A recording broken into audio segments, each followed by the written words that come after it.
So tonight, I'm gonna party like it's 1999. Today, on the Manspace.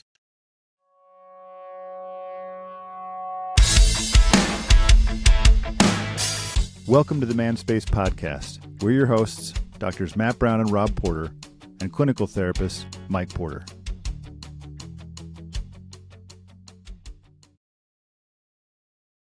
Sup, spacemen? Are those the lyrics you had to make sure you got right? In the 90s. Did we even say sup then? What did we say? Oh, What did you say? You totally froze. It doesn't matter. What did we say in the 90s? We didn't say sup, spacemen. We didn't say spacemen. We said... No. I don't know. How's it going? No. How's it well, hanging? Obviously we said that. No. That's an all-time... Someone today in my office said there was a fight between him and his spouse, and apparently at some point in the fight he said, "Kiss my bleep." A word. And it cracked me up, and I was like, dude, it's like 1997 in here. Does anybody say that anymore? I always wonder if people, like, I really believe in the value of using humor in sessions. Enough to be able, I think it matters when people are getting too intense on something. It helps them to remember, like, okay, this fight isn't that big of a deal, and we can figure this out because we weren't there before. So sometimes I find light teasing is some light treason. May have committed light treason. It's light. Solid as Iraq. Seriously, I feel like there's all I can think of in terms of 90s phrases when I think of today's the 90s episode. I keep seeing these. I'm trying to think, like, when I was 12, that would have been, that was 89. There's a song about that. 1989. It doesn't RX Bandix have a song called 1989? Yes. RX Bandits. That's on Gemini, Her Majesty. I think so. Yep, that is correct. I still haven't gotten my resignation record. Oh, no, sorry. It's 1980, not 1989. Oh, yeah. You never got it? It's like they're liars. They sent out a thing March 15th saying, hey, there was an issue with the record company. We'll have it by the end of the week. They said they were coming to Hello Merch by this time. Yeah, and then just recently though. I'll have to go look. Were you looking on like RX Bandit's website? No, it was on their Instagram official thing. Oh, I've just been going through Drive-Thru Records because that's where you ordered them through. Drive-Thru Records. They were so cool in the early 2000s, the early aughts. But they sent that out saying, hey, it'll be here. And then finally, like last Thursday, I was like, hey, so you guys said these were going to go out like 2 weeks ago.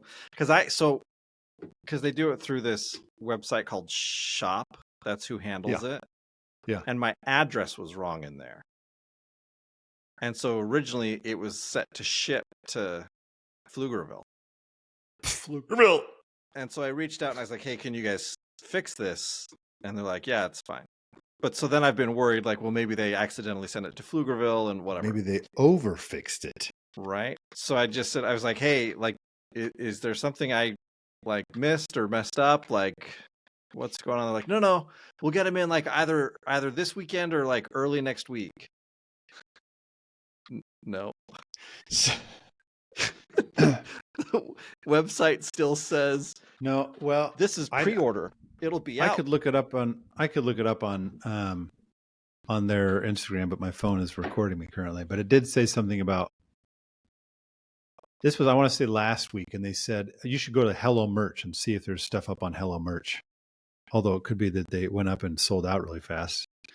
But they had this whole thing about the company that Drive-Thru used. Although maybe it wasn't the vinyls. Maybe did they put CDs out too? I don't think so. Like it's 1993. 1993. Right. They're making a comeback, man. 1993 is? CDs. Dude, my daughter has tons, way more than I know. feel like I ever owned. Well, and so is like, I've seen so many things about like needing like Blu-rays and 4K and how like streaming is on its way out. Yeah. Oh, yeah? Well, like they know they'll always stream, but like in their heads, and I'm like, whatever. Like streaming's not going to go away. Yeah, I don't think it's going away, but I mean, technically, like I don't actually, I guess, technically own any of my digital movies. Well, I am bothered by the fact that that all the music I listen to, I don't own any of it anymore. Yeah. And even if I did, I don't know where I would play it. My kid's car, their 2004 Honda Civic has a CD player in it, but my car doesn't. Also, last night, for anyone listening, this was a week ago for anyone listening, Toyota around unveiled April 19th. Sorry. Toyota unveiled their 2025 4Runner, and it is amazeballs. Is it? I can't wait. They're making one in hybrid. I was like, yes, please. Yeah.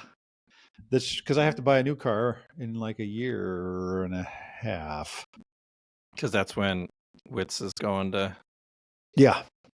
Schoolio. College. Assuming she gets in.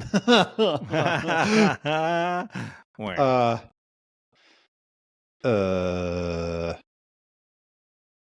You know, I was thinking about this sports thing. Did we say this on the podcast last time, or did Matt just say this, that he wishes they would just leave baseball alone? And I'm like, no, man, it's dying on the vine. They've got to reinvigorate it. I feel like make rules, make the base play a part of the game again. Stop making this just a giant pitching duel. Yeah, the problem is, we'll come back to the 90s in a second. I think they should, but I also think a pitcher only gets paid if he's able to generate wins. And so if a pitcher goes back to being, if his goal goes back to being put the ball in play, then the pitcher gets paid less. Right. But no pitcher's going to be willing to do that. They will when that's the only jobs they can get as a pitcher. But they can't. What are they going to hold out and be like, I'm going to go to the minor leagues and get paid more? How can you force a pitcher to pitch so the ball goes in play? You put a timer on him and say, you got to pitch faster, dude. It's already you can't stand there. That's what I'm saying. So they did that. That was good. And that's made the ball play happen more often. You saw what Scherzer did, didn't you? No. What did he do? Did he cheat his way out of it? No. Oh, didn't he pitch way faster? Yeah, he loves the pitch clock. I think it's freaking awesome. Because he thinks this is the only thing I can, great, I can control things now. Because the batter can't step out and... Yeah. And so he will mess around with, pitching as soon as he gets the go-ahead. I think it's freaking awesome. Or sometimes he'll push it right to the end and pitch. He's like, I can control the tempo now. And he goes way more than the whatever can. So. Yeah, well, I know what you think. This is the part where I wave my hands to remind me that this is where it actually starts. Because I want to get back to the 90s. Yeah. When we peaked as a society. Here's what's fascinating. Here's a few reasons why I've thought of this topic. This has been coming up more and more in my head. So you know that, and some of the spacemen who watch us know, that a few months, I don't know, we'll say almost maybe a year now, after Ryan came to visit, I started wearing my hat backwards again. And I look, my kids are like, you look like your Liverpool college hat, right? Yeah. My kids are like, you look like college dad. You look like band dad. I was like, yeah, that's what I wore in a band. And when I did it, it was right around the time we bought the Civic, and I was driving in the car listening to early. It wasn't early, but it was 2000 and I don't know. It was Newfound Glory, so it was like 2003 their 2003 album, Catalyst. Mm-hmm. That was called. Anyway, that was one of the songs. I think I only listened to like one Newfound Glory album. It was a good one. The one you're listening to is Sticks and Stones, and that's a good one. Yeah. There's some really cool crap on that. And I'm driving it with my hat on backwards in a 2004 Honda Civic, and it felt exactly like I was in college again. And it felt fantastic, phenomenal. That's what it is, and it feels phenomenal. How did you feel when you saw yourself in a mirror and realized that you were 20 years older? Here's the thing, I didn't care. Yeah. And this is where I was like, wait a second. So then I keep getting these. I don't know what it is. I've been using less and less Instagram. I got rid of TikTok. It's like, I freaking hate this stuff. I have to go back on there. But I've been using Instagram and watching reels on there, and I'm like, I got to watch this less. But I keep getting these. I shouldn't say keep. I've gotten them like 2 or 3 times. Of what's her name? Tiffany Amber Thiessen. Is that her name? Kelly Kapowski. Kelly Kapowski from Saved by the Bell. Because she, like, I don't know if from White Collar. Who cares? Also, lots of people apparently. No one cares. So apparently she has like a cookbook, or she cooks, or I don't know. Yeah. Which I feel like, okay, is it called Cooking with Kelly? Because if not, then I don't know who's buying it.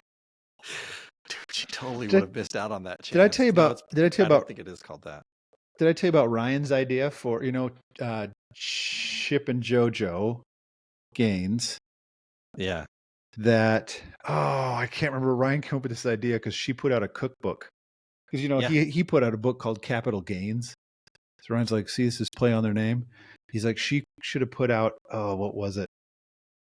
I can't remember. It was amazing. He's like, she really missed an opportunity, because it was just something like Cooking with JoJo or something like that. No, it's not Cooking with Kelly, by the way. I know it's not. I hate when people don't want to capitalize on the one thing we all love them for. So there's that. Then there was this neural nostalgia thing that I mentioned last time. The idea that not only there's the nostalgia thing that we do know, you can have that feeling, but some of the studies they've done on music and what it actually does to the brain shows that it's actually creating these kind of neural links that are impactful in the way you perceive yourself and your mood, and kind of an identity type self type thing, we'll say. And it made me, so I tried it out driving down. I did it again today. And actually I'm finding it's, in some ways, it seems a little less 90s and a little more early 2000s. Like when I was in college, that feels more defining. But I was stuck in 90s music, so get off my back. And then my kids are all listening, and kids are, like Spencer really likes Nirvana. I think he got into them partly because he felt like he had to, because he hated when kids would walk around wearing Nirvana shirts and they didn't even listen to the band. So he started listening to the band, and now he likes Nirvana. Because my kids refuse to wear the shirt if they don't. Because we have they have a cousin who I think I've told this story before. I caught her once. She was wearing like let's say like an Aerosmith shirt. And I said, have you ever even heard an Aerosmith song? She's like, yes. And I was like, name one. She's like, I can't remember what she did, but somebody else said something and it kind of moved on. And then she really pretty quickly goes, like crying, like, and everyone's like, oh, okay, yeah, I guess you do. And I said, you guys, I just looked that up on her phone. She's like, what? Oh, she's like, I don't know who they are. I just like the shirt. It was really funny. But what? Well, it's irrelevant to our topic, so it doesn't matter. I mean, isn't that kind of what the show is? We almost named it irrelevant to the topic. Well, then my thought is, then here I go. So what if she just likes it? Nothing. Honestly, nothing. Great. Go for it. Yeah. It is a little like, I grew up at a time though, because in the 90s, I listened to only underground punk and ska. Right. And so once the band got big, the message was they sold out. Yeah. So I was always proud of myself for liking Green Day and The Offspring, and then they got big, and I had to secret like them. Yeah. Because they got big. Because they got big. And I still did like them, but I didn't want to admit it to anybody because I didn't want them to think I was just bandwagoning. Right. So there's a part of me, and there in that time frame, it wasn't just like you can't wear the shirt if you don't listen to the band. It was you can't wear the shirt if you didn't buy the shirt at the show. That's true. So it's just shifted now. It's like, well, you don't even listen to the band because you can buy the shirt at Target or Hot Topic now. Yeah. Which is funny. Also, I forgot Paul bought us shirts. Oh, yeah. I can't wait. All right. So there's that. And then I saw this thing that I thought was fascinating. It was an Instagram reel, because apparently that's what my life is now, of good job, buddy. A news. It was like the Today Show or something. I should have pulled it up. Of a news report talking about how this new generation that they're calling Generation X. This was back from like 1991. Oh, sorry. Yes. I thought you were saying it was a current thing, and then I was like, we already have Gen X. This was from 1991 of these reporters saying, here's this new generation of Generation X, and how they're all kind of lazy and shiftless and filled with fear of and anxiety about their future because they know they can't have what their parents have. And whatever it was sounded exactly, however they phrased it, sounded exactly like millennials, and then Gen, what are we on? Gen Z, and then Gen Alpha, and then and it was all like, oh, so and it said, and that's why their music is so filled with angst and anxiety, and it was playing Nirvana. And I thought, isn't that fascinating? We just keep like history, that whole thing that everyone hates. Your history teacher says, like, well, if you don't learn it, you're bound to repeat it. It's like we just keep doing the same thing over and over. Well, and we're all doing just fine. Like none of us are turning out like, oh, turns out we peaked. This is what makes me laugh when Matt genuinely seems to believe that we peaked in the 90s as far as music goes. I feel like, Matt, every generation has said that. Yeah, every generation says. Look at all these 90 bands that are making huge comebacks right now. I mean, that happened in the... Although that happened, the 70s music made a huge comeback in the 90s. Everything always makes a comeback. Which is why the song Sabotage by Beastie Boys was so cool. It always happens. That weird 70s video and the slight 70s vibe to it. It just happens over and over again. It's not, but it's like when I was talking with Ryan and he was talking about that book, But What If We're Wrong? I don't know if you remember. That's the book that basically says we believe all these things that we say, oh, now we figured it out. But they thought that back in 1950 and then we proved them wrong. So what are they going to say about us in 50 years where they say, you guys were idiots? And Ryan said, he was like, yeah, but now we actually have, like, the way science is now, we can actually show things. And it's like, that's exactly what they said. Yeah. Like, you don't see that. You can't say that because it's what everybody always says. So. No. Anyway, go ahead. Yeah. Well, I was going to say, that's like, to me, that's with science. That's one of the. Science. It's one of the things that's always funny to me is because they were so like, everyone says, well, but science, like if it's not based in science, I just don't buy in. And I think, yeah, but how many times has science been wrong over the years?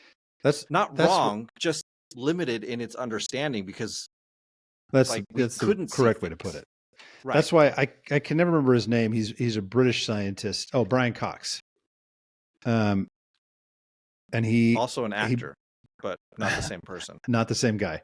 He says essentially science isn't fact. Science is what we can observe. Yeah. So that's like essentially Ryan is saying, well, we can't observe anymore. We've observed all there, which is exactly like saying we're closing the patent office. We've invented everything there is that can be invented. Right. And I don't remember how true that story is or not. But either way, I think we do tend to think science is hard fact, and I think science is fact insofar as it is what we have observed, as far as we can observe it. Right, and that's all it is. Yeah. Well, and I think with science, right, because this is one of the other big pieces of it, is they can see it and they can replicate it. Yes. Right. Because although what's funny too, they've been unable to replicate. And they remain theories.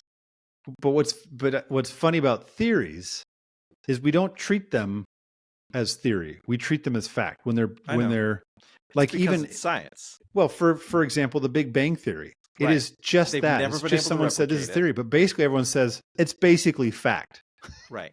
Which I think, okay, I don't know how you're declaring that, but none of us were there to observe it. So right. And we've never it never, can we've never only been able ever to replicate it. Right. And to replicate it fully, we'd have to, I mean, it would take billions and billions of years. Right.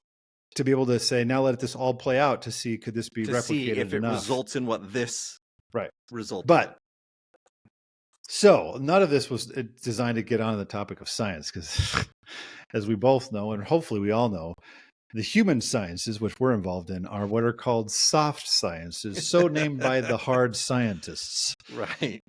The ones who can observe and replicate things.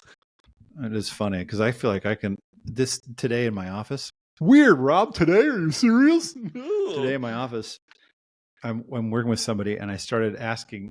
I said something about the way her husband was feeling, and I watched her face shift a little bit, and she got sad. And I said, "So right now, you kind of left me, and you switched out of empathy and into you're beating yourself up, saying, well, if he feels like that, then it's my fault, and it's always my fault, and this and this and this." And she kind of pauses, and I said, "Was I right?" And she's like, "Yes."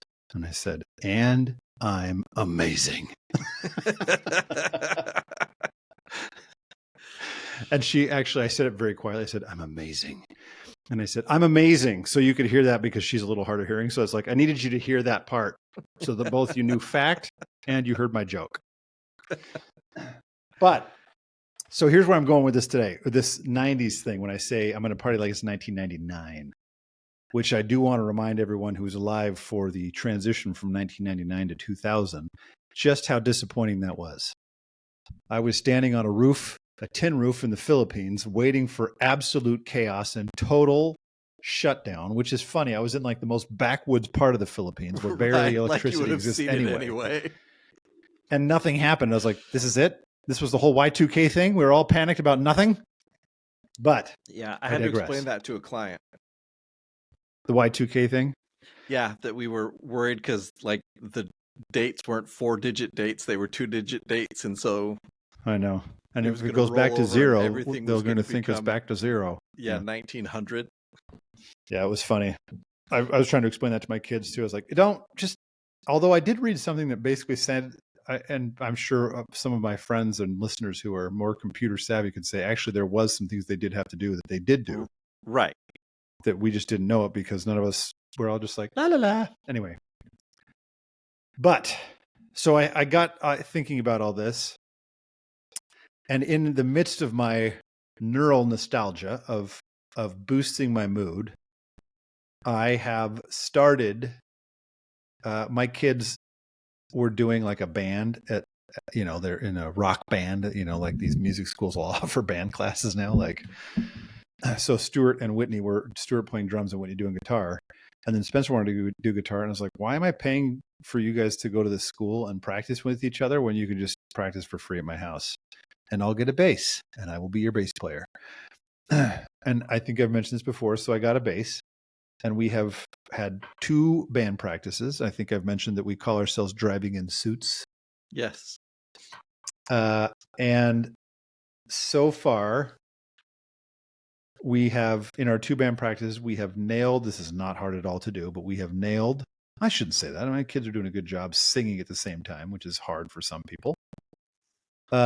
We have nailed In Bloom by Nirvana because it was one of the earlier songs that Stuart learned on drums. And it is a solid. But who's your lead singer? I assume Whitney's the lead guitarist. Whitney is the lead guitarist most of the time, I think. I think we're going to try to let Spencer do it sometimes. Mm-hmm. For this song, because Spencer knows In Bloom and Whitney does not, Spencer's singing it. You don't ever sing? No.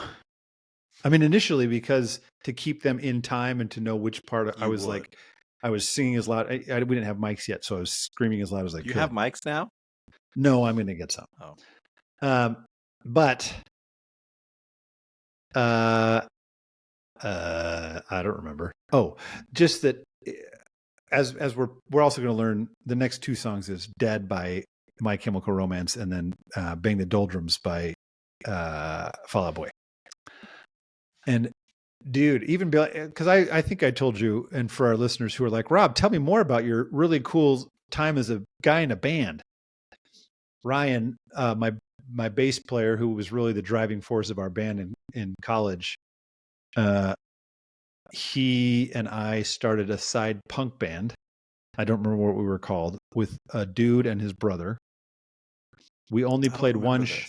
We played one show because both Ryan and I were like, "Oh yeah, we're not doing this with you guys anymore." We opened our punk band opened for our ska band. So Ryan and I are both out there. We just switched instruments. I played bass in that band. And the lead singer, he had this one song, and he's playing. It goes like this, and you do this part. And I was like, oh, that's just a Goldfinger song.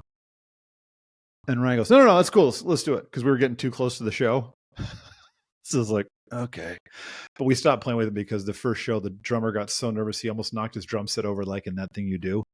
And then the lead singer couldn't remember the songs, and so I'd have to walk over to him and kind of hum the part before he'd start doing it. And he's like, okay. So I was like, yeah, we're not doing this. They were just so freaking nervous. Like, and I don't blame them. Like, the first time you do a show, sure, you're like, and we'd done tons at that point. But all this is a way of saying, I've found this like fascinating. Well, it happens for sure when we're playing in our driving in suits practice, like an instantaneous, noticeable boost in my mood automatically. Not only, it's partially because I'm a dad now and I'm playing with my kids and this is freaking cool, but I'm doing like high pitched metal screaming and leg kicks. Like, and my kids are loving it. Have you had the coolest guy in the room. A face melting bass solo yet? Do I even know how to do that? No. I've tried a slap on the bass. I was gonna say you gotta learn to slap. I was doing a couple slap things for the kids, and like that. I was like, I'm not doing that because I can't. I was gonna say slap. Well, from what Jenner said, slapping is a lot harder than people realize. Yeah, they think you can just, which is all I was doing was showing the kids I can smack and then pull. Right. But to actually do it controlled to make it sound good is very different. Yeah. Which I'm not good at. I told the kids, I was like, guys, I will be the weak link here. I'm not actually good at these instruments. Like, I know enough I can listen, and it's not, for most songs, bass is like, hey, we need a guy from the crowd. We just lost our bass player. Can someone come up here and play? And they'll be like, yeah, like half the crowd. Yeah. No offense, bass players, but they all know it. They're all guitar players where it's like, you guys need a bass player? Yeah, I'll play bass. It's fine. But all this was, I was thinking about this. Jeez, this is the longest story. I'm sorry, listeners. Today, I opened up, continue with my neural nostalgia. I opened up Real Big Fish. Not the album that they made it big with, which was Turn the Radio Off. I turned on Cheer Up from 2003? It's a 2003. I think that's a really good album. It is a good album. I like that one. I've always thought his vocals and the backup vocals are extremely tight. And that the backup vocalist, I can't remember his name now. That wasn't Scott Klopfenstein or whatever. I think it might be. He had started a little side band. I thought it was Scott. It probably is. And he has a little side. That's the album that has on the end his song "Drunk Again." Yeah, that's like so pretty. I love that song, dude. Oh my gosh, that's like one of my favorite songs on the whole album. But I was listening to it and I looked at the picture of the lead singer and I thought, that guy looks like he's still 1990s Aaron Barrett or whatever his name is. Yeah. And I thought, so what? Who cares? Like, if this stuff makes me feel good, shouldn't I be doing this at least at some level? Or should I just be abandoning all my sense of like, well, that's childish me. I've got to put that away. Because adult me should be not doing face melter bass solos and leg kicks in the air while playing In Bloom in my kid's bedroom. So I guess this whole thing is a way of saying, and maybe this is going back to a podcast we had a long time ago, that I don't think I felt as much as I feel now about like parts of ourselves that we cut off in order to be a man or to be a father or a husband. Like I've talked to lots of dudes where in order to be the right kind of husband, they stop doing things they love. Mm-hmm. And unfortunately, I mean, there are tons of new bands that I love now. And that probably 10 years down the road or 15 years down the road will create the same kind of nostalgic feeling for me. But I don't know that they will create the same kind of identity forming feeling for me. And this is me with music. What? Go. Be a naysayer. Poop on my 90s parade. No. I'm not pooping on the 90s parade.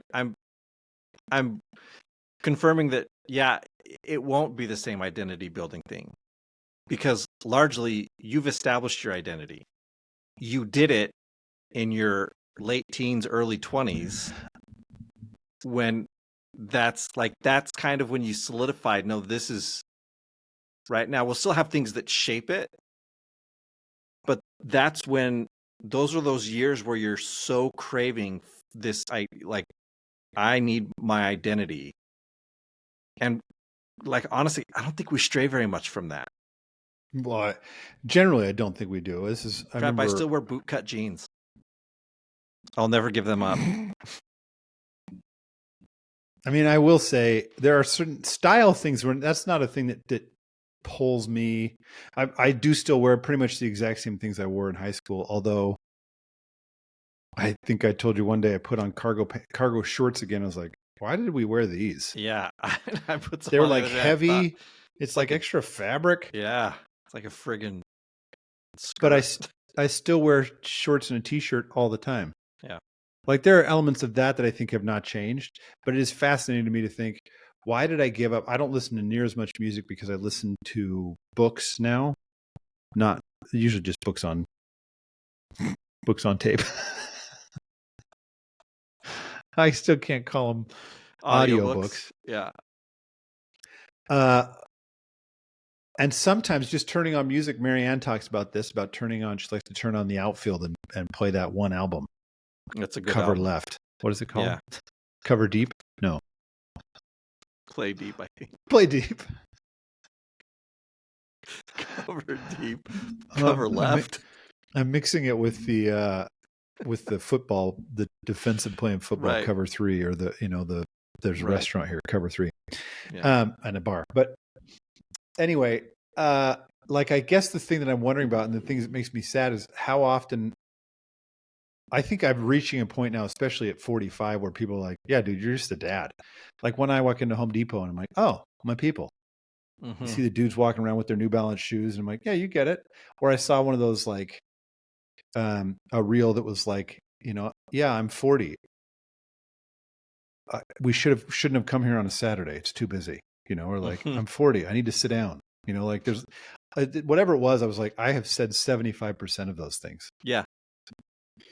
And realizing, like when you said at some point, did I realize I'm riding around with my hat on backwards and looking like a 90s whatever? I'm like, no, I didn't care, because I realized neither did anybody else. The most they may have cared was, that guy looks like a dad. Well, yeah, I was going to say define care. Like, right. And even then, I think the people who would have noticed and said that, do you actually place value in their opinion? Right. Well, unfortunately, yes. Too many times we do as humans, even when we say, I don't care what people think. Yes, we do. Stop lying to yourself. You do. Well, no. So that's where I'll agree. Like, I think, like I'm with you. Anytime someone says, I don't care what people think, I think, yeah, you do. It's just certain people. You care what certain people think. Well, it's often more people than they want to admit too. Yes, that's true too. But, and like I've talked to a lot of people where they used to be, they'd be like, how can you work with teenagers? Where they had a really hard time and just felt like teenagers were always like looking at them and judging them. And I just didn't care. I was like, no, I'm pretty sure they are too. Like, I'm pretty sure they're looking at me and judging me. And I don't care because they still talk to me. So yeah, I have thought that recently. And this is the part, like, it's kind of like my call to action to, it doesn't have to be the 90s, because for some people, you know, I Right. could, That's your age. yeah, I could claim, because growing up the youngest of 8, and the older ones they identified as the 80s, I can kind of Mhm. claim both because I grew up in both, and so I can Right. feel a nostalgia for the 80s and for the 90s. Yeah. But my more defining eras for me were the 90s. Yeah. And so I do love 80s music, but it doesn't bring the same Sense of nostalgia. identity type nostalgia to me. No, in But I fact, that's the funny thing is often the nostalgia is associated. It's not necessarily that I have this memory of like listening to it myself. I have a memory of our siblings listening to it. that's interesting. I Like have really, I even will like Howard hear, Jones. yeah, My like my memory of Howard Jones would be on a Saturday morning watching the Howard Jones live right concert that on we had VHS. recorded. Yeah, Yeah. yeah, and like I have that memory, but I never associate. It wasn't a me thing. Yeah, that's true. It was a It Gene thing and a yeah, it wasn't Marianne thing. an Right. identifying thing about me. I And never so I saw it as a Marianne associate it thing with though. them. Where yeah, I love it and I have those memories, but they're not. This is what's so The interesting. nostalgia is different. Well, and this is what's so interesting about this nostalgia thing that and what they're finding with the way it wires in the brain, and it had all these things about blood oxygen levels and some words that I was like, what part of the brain is that? I haven't heard about that one. I'm not that smart as a brain They guy. just made it But up. this, what's funny about it is these things I'm talking about is I can't even identify. Like I can just tell my mood is different. Like I feel a little, it's kind of weird. I feel a little more confident in myself. Like, oh yeah, there is somebody in there who was already well defined that I liked. And I think very often as men, we just cut it out because we think that's not what a dad does. My Stuart the other day was saying, I don't think dad listens to this podcast anymore, so I don't have to worry about this. This isn't bad, but I was standing there with Stuart, and I said he said something, and he made a joke to me, and I joked back at him, and I said something along the lines of like, I don't think I ever would have joked with my dad like that. And I said, I wonder if I'll ever feel like a dad. Like I keep waiting for the time that I feel like what I think my dad felt like, which probably he did not. Right. But I never feel like I behave like a dad. Although Stuart said something like, do you say that all the time? I was like, I know, because I can't imagine doing this stuff with my dad. I can't imagine my dad talking to me the way I talk to you. I don't know what you're saying. Now you can say something. Well, I was going to say the based off the last thing I think I heard you say, I thought, yep, but probably if you asked your kids, hey, what are dad things I do? No, they probably wouldn't match what our dad did, but that's because parenting's different now. But I think, no, they'll probably have a list of dad things that you do. I mean, we've had enough conversations that I think, no, you do dad stuff. Right. I just don't feel like one. Right. Which that's what I'm thinking about today is I think maybe that's a good thing. We've talked about this before, that like my theory with parenting is like, I think dads, it's the same mistake therapists make when they go in the room and like, okay, now I'm a therapist. It's like, no, you're Rob and you are a therapist. Yeah. Like dads going like, now I'm a dad. It's like, no, you're Rob and you're also a dad. So let your kids see Rob, because that's what's going to help them shape their sense of self. And in the meantime, like my kids are going to, they're going to develop their sense of identity around their own things that they're doing now that have nothing to do with me as being a dad. But I think it's sad for men when we cut parts of ourselves off. Like I'm sure in 2 weeks I'll be like, whatever, I'm sick of listening to ska from the 90s. For those of you who don't listen to ska or don't know what it is, I sure hope you do. It's basically, people think ska came from reggae. You are wrong, my friends. It's true. Reggae came from ska. I know because I had to do a whole report on it in a history class once. But then what happened was, see, here's the quick story on ska. Jamaica wanted a music of their own, so they made ska.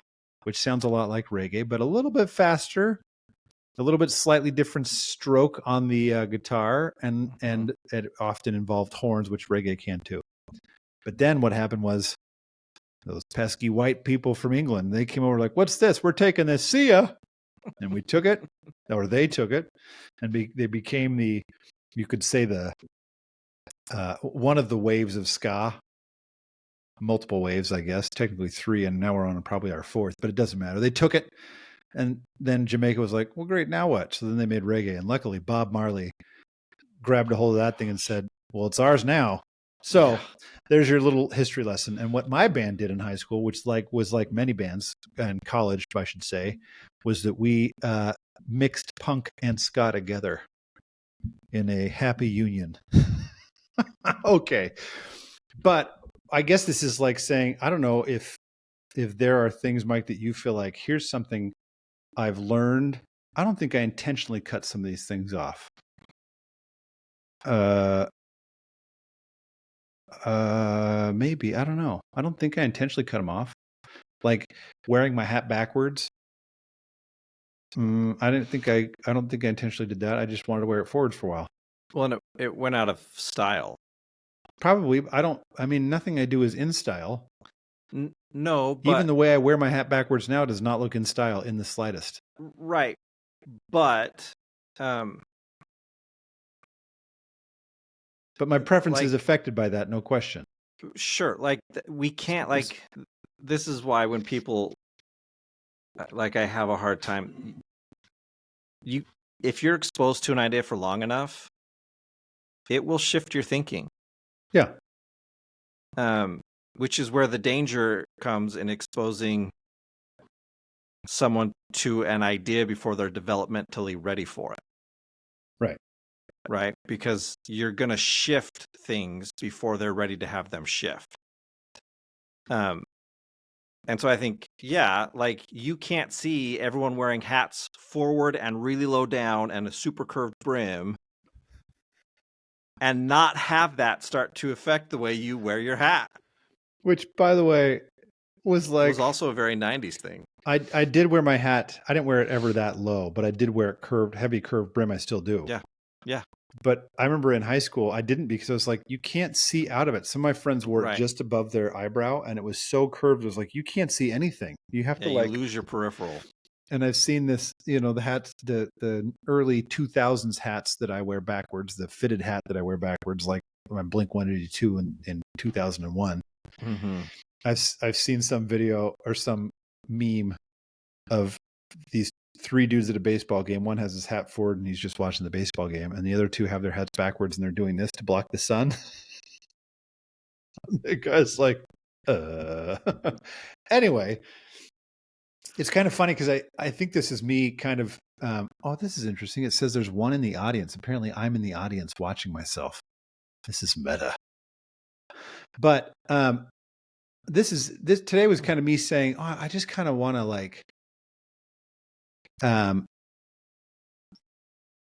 I think all men should be trying to hey, this is something I used to love doing. Now, sometimes that's not always possible. Actually, this is why I'm so glad my kids wanted to do this band thing. The person that I like doing the band thing with the most, Brian, lives in Washington. He will periodically, he's in a band right now. You saw that. He showed some of that stuff to you, didn't he? Yeah, cover band, right? Yeah, that looks so rad. I was like, I want to do that so bad. But he, periodically, Ryan will write songs that he records on his laptop, and he'll send them to me. Be like, here, dude, write some vocals for this. I'm like, and I never do. I'm always like, dang it, I should do that. I've told him I want to be in me and him should write acoustic punk music, and we'll just be in a 2-man acoustic punk band. That'd be rad. I know, right? We'll call ourselves Hilter. Didn't I tell you about that? Which would get miswritten and misspoken all the time. I know. Also, it does sound it actually sounds like a 90s metal band. Mm-hmm. Remember that band Helmet? Yes. They had a really cool song. I don't think I ever listened to them, but I remember the band. So I think I guess this is all just me. Like, I think, how do we stop doing this thing that is like, we're all supposed to, there's certain things we're supposed to do. Like, I envy sometimes these people who are like, although I think that's all for views and I don't believe it, where it's like, we sold everything and now we're just living in a trailer and we've never been happier. I'm like, Mm-hmm. sure. Because I don't know that that's the answer either. I think sometimes the problem is when people stifle or stuff something long enough, then it comes out extremely forcefully on the other end. Yeah. You know, like, it's like if all of a sudden I stifled my love for ska music, and then one day I came home to my wife and said, "Hey, babe, I'm real sorry. I'm quitting the band because ska is life, and I'm going on the road with this band, JB Conspiracy," which is actually a really good. If you ask me, it's kind of like mixing '80s with ska, punk ska from England. It's good. You should JB listen to it. Conspiracy. JB Conspiracy. All right, I'll give it a listen. That's the thing. I think there are some things that we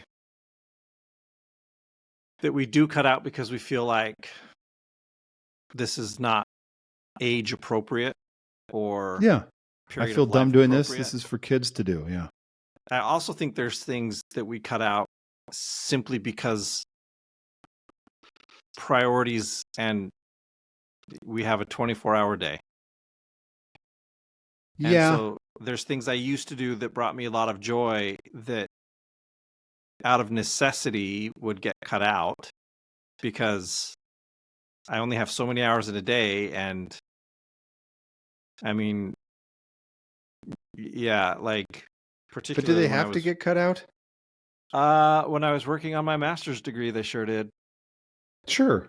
Like, for a period of time at least, right? Well, right, but that's what I'm saying, right? Like, it's been long enough now. Like, they get cut out, and I'm not saying it like, one, I never consciously said, "Oh, I'm not going to do this anymore." Like, I used to write quite a bit, and I never consciously said, "Well, I have to stop writing." One, I was writing every friggin' week for my degree, and so I had a certain outlet there. I wasn't always writing on things I wanted to write about, but I had an outlet. By the time I finished, I was burned out on writing. Like, I did not want to write anymore. Right. I had written so much. I was like, no, I'm all done. And then it's just been one of those things where I kind of forgot about it until like a couple of weeks ago. I was like, why don't I write anymore? And what would it take to get back into it? Right. But it wasn't a conscious thing. It just kind of happened. So maybe it's did you think I froze? As I didn't. Yeah. I was just thinking. I was thinking, well, maybe it's like because I don't think, like, when I stopped, I don't know what this was. I wonder how it was impacted by, like, before 6 months ago, for the most part, when I would turn on any like ska music from the early 2000s, it felt like almost embarrassing that I ever listened to it. And I wonder how much of that was because ska was easily made fun of, although it's kind of resurging again. There's a band that I can't remember, the Interrupters, that are kind of becoming a popular ska band again. Really good female singer. But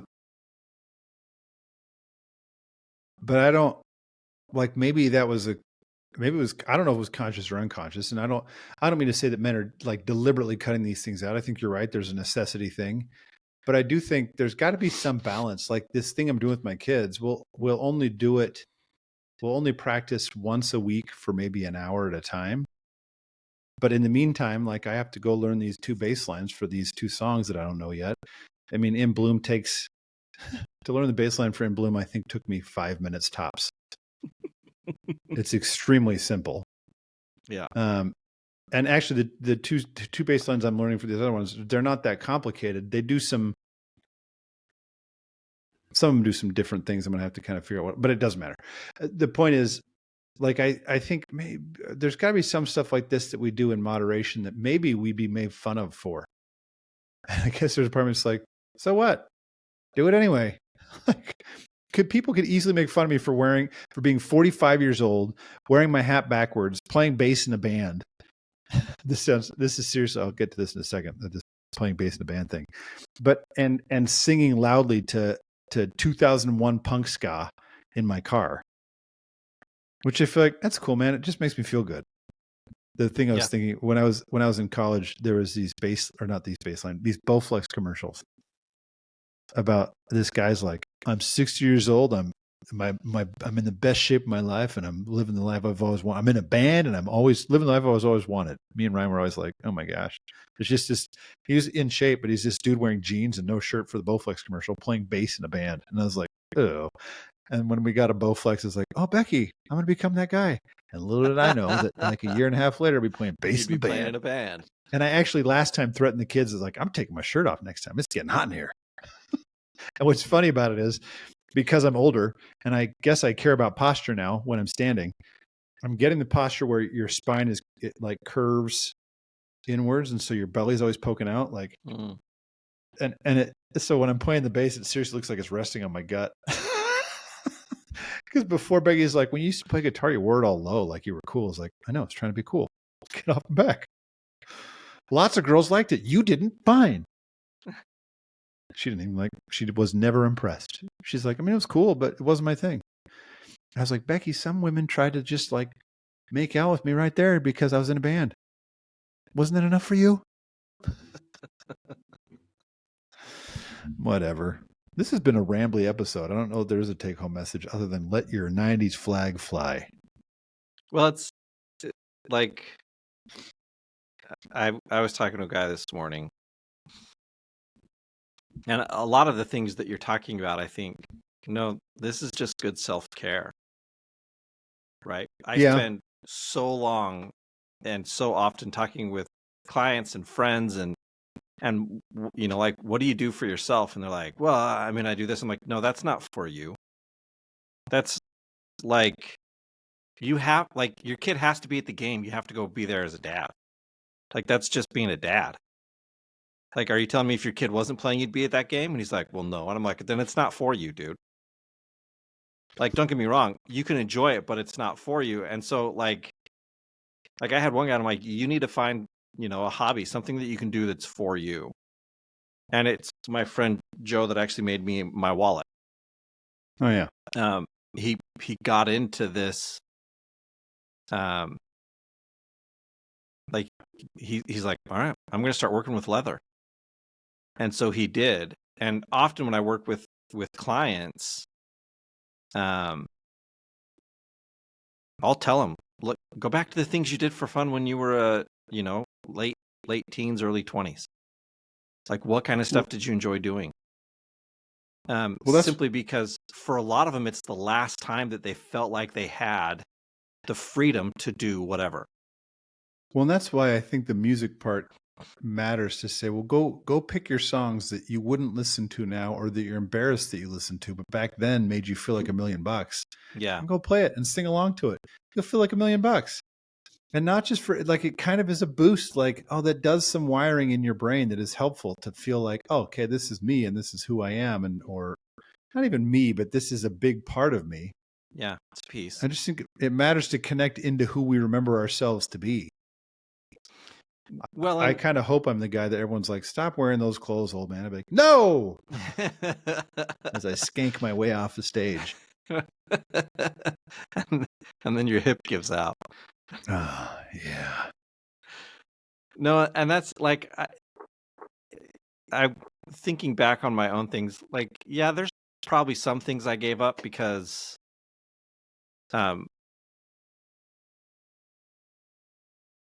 I didn't like them, or they weren't a good fit like they were. It was a conscious decision. And so maybe you'll go back and do these things and think, I don't get the same thing from it that I thought, right? Like, yeah, for sure. I like ska. I don't have the connection to it you do.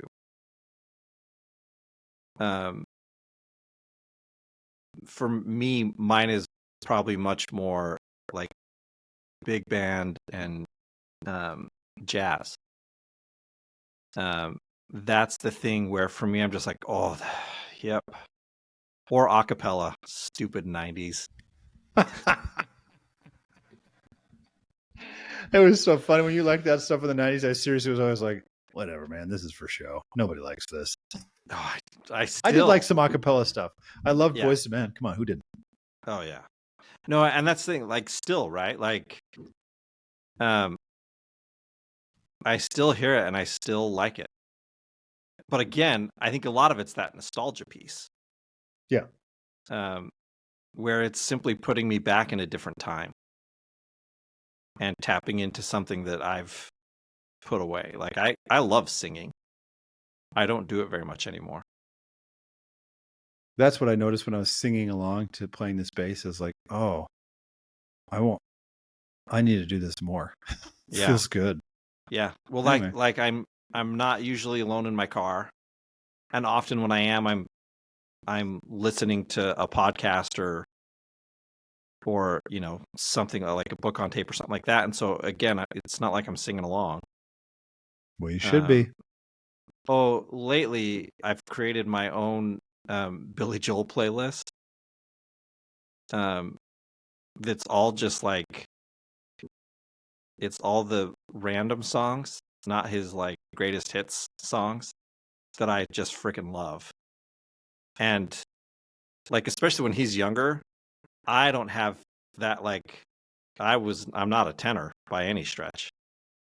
But so help me, I will just turn the music up really loud and go to town. Yeah, you gotta get it. Yeah, like it's but again, right, there is just something boosting about it. Yeah. See? So yeah, that's the take home.